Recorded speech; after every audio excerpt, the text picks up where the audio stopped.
বিন্দু ঘরের কাজ করছিল তার মায়ের সাথে। ঘর পরিষ্কার করতে গিয়ে বহু পুরনো কিছু কাগজ তার হাতে এসে পড়ে, যে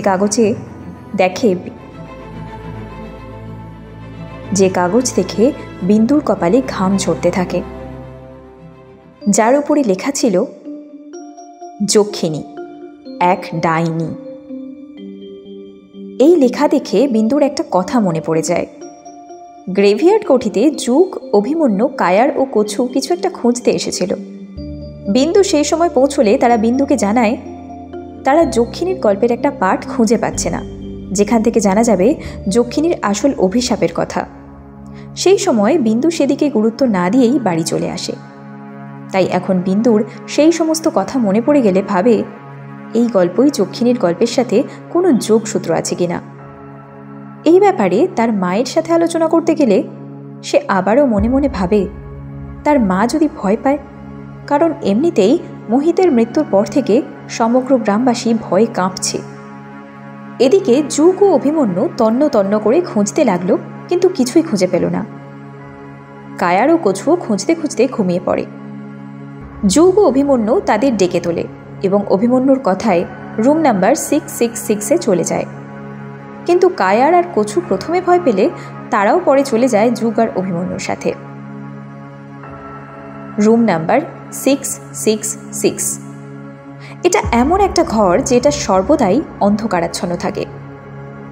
যুগ ও অভিমন্যু শত চেষ্টা করেও লাইট জ্বালাতে পারছিল না। ঠিক সেই সময় বিন্দুর ফোনে একটা ফোন আসে, কিন্তু কায়ার বারংবার ফোন কেটে দেয়, কারণ সে ভাবে হয়তো বিনা কারণেই তাকে ফোন করা হচ্ছে। তাই সেভাবে পরে ফ্রি হয়েই সে ফোন করবে। বহু কষ্টে যুগ লাইট জ্বালাতে সক্ষম হলো। এরপর যুগ বুকশেলফ থেকে একটা বই নিয়ে নাড়াচাড়া করতে লাগলো। ঠিক সেই সময়ে দরজা জোরে জোরে খোলা বন্ধ হতে লাগলো, যেটা দেখে কায়ার ও কছু ভীতগ্রস্ত হয়ে পড়ল। তাই তারা ঠিক করে তারা বাইরে চলে যাবে। এদিকে যুগ ও অভিমন্যু নিজেদের কাজ করে চলল। ঠিক সেই সময়ে যুগের চোখ টেবিলের দিকে চলে যায়। সেখানে অনেক রকম জিনিস ছিল, খাতা, পেন ইত্যাদি। কিন্তু তার মধ্যেই যুগের চোখ চলে যায় একটা চশমার খাপের দিকে। তা থেকে চশমাটা বের করে সে অতীতে তার বাবার স্মৃতিচারণা করতে থাকে, কারণ এই চশমা তার বাবার। সেই সময় যুগের বয়স ছিল প্রায় 7 বছর। তার বাবা টাইপরাইটারে টাইপ করে চলেছিল। যুগ তার বাবার কাছে চশমা নেওয়া নিয়ে বায়না করতে থাকে। যুগের বাবা যুগকে বোঝানোর চেষ্টা করতে থাকে। এদিকে যুগের মা যুগকে বকা দেয়। এরই সাথে আর্থিক বিষয় নিয়েও তার বাবা ও মায়ের মধ্যে ঝগড়া চলতে থাকে। যুগের বাবা লেখক ছিলেন বলে ইনকাম তার কম ছিল, আর যুগের মা ইনকাম করত। তাই তার মা তার বাবার উপরই সবসময় রাগ দেখাতো। আর ছোট থেকেই যুগ মায়ের খারাপ স্মৃতিগুলোই মনে ছিল। সেজন্যই সে তার মাকে পছন্দ করে না। অভিমন্যুর কথায় স্মৃতি থেকে বেরিয়ে আসে যুগ। যুগ এরপর তার বাবার চশমা নিজের পকেটে রেখেই বাইরে বেরিয়ে আসে। এদিকে আবার কায়ারের ফোন বাজতে থাকে। বিন্দুর ফোন কেটে দিচ্ছে সে বারংবার। ঠিক সেই সময় বিন্দু চলে আসে। বারংবার ফোন কাটার দরুন বিন্দু কায়ারের উপর রাগ দেখাতে থাকে। বেশ কিছুক্ষণ পর যুগ, অভিমন্যু, বিন্দু কায়ার ও কচুদের কাছে চলে আসে। বিন্দু যুগকে ওই কাগজটা দিয়ে দেয়, যার উপরে লেখা ছিল যক্ষিণী, এক ডাইনি। অভিমন্যু যুগের থেকে ওই কাগজ নিয়ে পড়তে শুরু করল। যক্ষিণী, এক ডাইনি। প্রথম অধ্যায়। যক্ষিণী আসলে কে? যক্ষিণীর বিষয় জানতে গেলে জানতে হবে সেই সময়ের কথা, যখন ব্রহ্মাণ্ডের সূচনা হয়েছিল। ব্রহ্মাণ্ডের সূচনা নিয়ে বিভিন্ন রকম তর্ক বিতর্ক রয়েছে। কারো মতে ব্রহ্মাণ্ড ঈশ্বর বানিয়েছেন, আবার কেউ বলে ব্রহ্মাণ্ড এমনিই হয়ে গিয়েছে। তবে সমস্ত ধর্মের ধর্মগ্রন্থই ব্রহ্মাণ্ডের সৃষ্টির পিছনে ঈশ্বরকেই গুরুত্ব দেওয়া হয়েছে। প্রায় 14 বিলিয়ন বছর পূর্বে, যখন ব্রহ্মাণ্ডের সৃষ্টি হয়নি, ঠিক সেই সময় মহাবিশ্বে এক ভয়ঙ্কর বিস্ফোরণ ঘটেছিল, যাকে বিগ ব্যাং থিওরি বলে অভিহিত করা হয়। এবার আপনারা হয়তো ভাবতে পারেন যক্ষিণীর সাথে মহাবিশ্বের কী সম্পর্ক? হ্যাঁ, সম্পর্ক আছে। এই পৃথিবীতে অনেক লোকের মধ্যে যক্ষিণী লোক হলো একটি।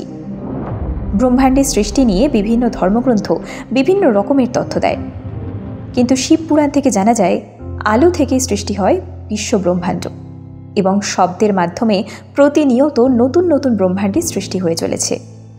হিন্দু ধর্মে এই শব্দের নাম হল ওম। ওই পেপারের মধ্যে আরও অনেক কিছু লেখা ছিল। তার মধ্যে যক্ষিণীর কথা বলতে গিয়ে অভিমন্যু পড়তে পড়তে বলে, বিশ্ব ব্রহ্মাণ্ডে বহু লোক বা ডাইমেনশন রয়েছে, তাদেরই মধ্যে যক্ষিণী লোকও একটি। বিশ্ব ব্রহ্মাণ্ডে 10টি লোক বা ডাইমেনশন রয়েছে, তবে অনেকাংশের মতে কেবল 3টি লোকই প্রধান আছে, স্বর্গ, মর্ত ও নরক। কিন্তু আসলে আছে 10টি লোক। প্রথম লোকে আছে ব্রহ্মলোক, যেখানে ব্রহ্মাজি বিরাজ করেন এবং সরস্বতী ও অন্যান্য মহাপুরুষগণ বসবাস করেন, যারা অনন্তকাল ধরে ধ্যানে মগ্ন থাকেন। দ্বিতীয় লোক হল তপলোক, যা সত্যলোক থেকে 12 যোজন দূরে অবস্থান করছে, যেখানে 4 কুমার তথা সনক, সনদ, সনন্দন ও সনাতন এরা বসবাস করেন। এই 4 কুমার হলেন ভগবান বিষ্ণুর প্রথম অবতার, যারা জ্ঞান ও শক্তির আধার। অভিমন্যু থেমে থেমে পড়তে থাকে বলে যুগ পড়া শুরু করে এবার। এরপরে আছে জনকলোক, যা তপলোক থেকে 8 যোজন দূরে অবস্থান করছে, যেখানে বিরাজ নামক দেবগণ বিরাজ করেন। এর নিচে আছে মেহের লোক। এই লোকে মহর্ষিরা বিরাজমান। তাদের গতি এতই দ্রুত যে আধুনিক বিজ্ঞানও তাদের কাছে হার মেনে যায়। মহান ঋষি ভৃগুও এখানেই বিরাজ করেন। এখানকার আয়ু ব্রহ্মলোকের 1 দিনের সমান, অর্থাৎ পৃথিবীর বয়স অনুযায়ী 4.32 বিলিয়ন বর্ষ। জনকলোকের নিচে রয়েছে স্বর্গলোক, যেখানে 33 কোটি দেবতা রয়েছেন, তথা 33 প্রকার দেবতা রয়েছেন। 8 বসু, 11 রুদ্র, 12 আদিত্য, ইন্দ্র ও প্রজাপতি রয়েছেন। কোনো কোনো পুরাণে ইন্দ্র ও প্রজাপতিকে বাদ দিলে 2 অশ্বিনী কুমারকেও ধরা হয়েছে।